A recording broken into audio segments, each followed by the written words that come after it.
Police were seen pushing back and dispersing protesters who had gathered outside a federal detention center in Los Angeles Monday, where arrested undocumented immigrants had been held.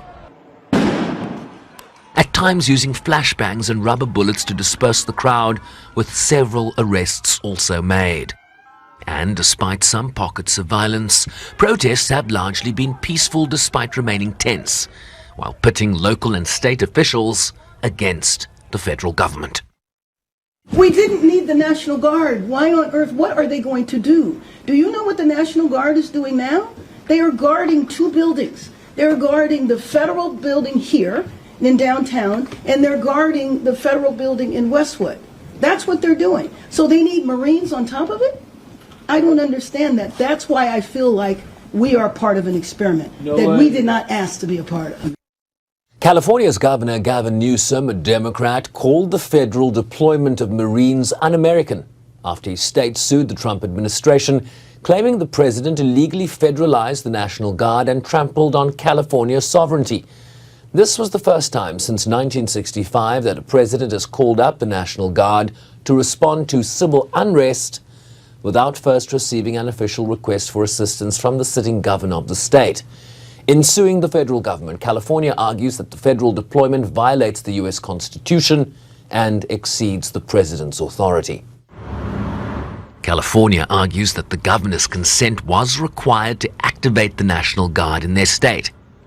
The governor of California knows how to call in the National Guard if and when it's needed. He did it with the LA fires. He did it in the summer of 2020 with some of the protests in California.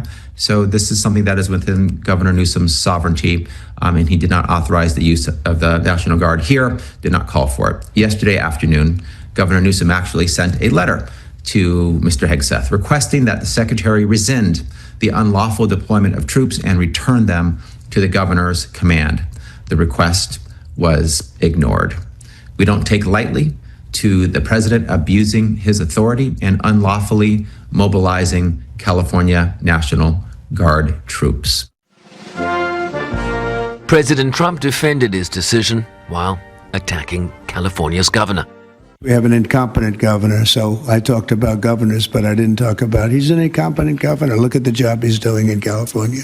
He's destroying one of our great states. And if I didn't get involved, if we didn't bring the Guard in, and we would bring more in if we needed it, because we have to make sure there's going to be law and order. You had a disaster happening, and they now admit it was a disaster. I watched the chief yesterday, who's a good man, by the way, and he said, well, we're lucky we did this because they were overwhelmed. You saw what was happening.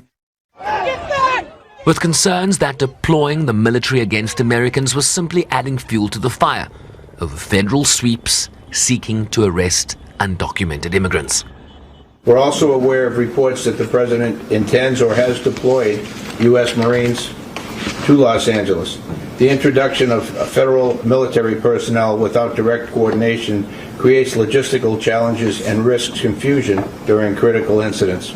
Los Angeles Police Department, alongside our mutual aid partners, have decades of experience managing large-scale public demonstrations, and we remain confident in our ability to be able to do so professionally and effectively.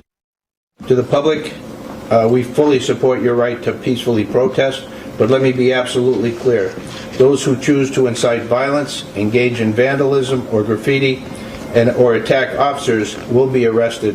There is no tolerance for criminal activity under the guise of protest. Several anti-immigration and customs enforcement protests have also sprung up around the country, including in San Francisco, Atlanta, Dallas, and New York, among others, while the federal government vowed to intensify its crackdown on undocumented immigrants nationwide. Sherwin Bryce-Pease, SABC News, New York.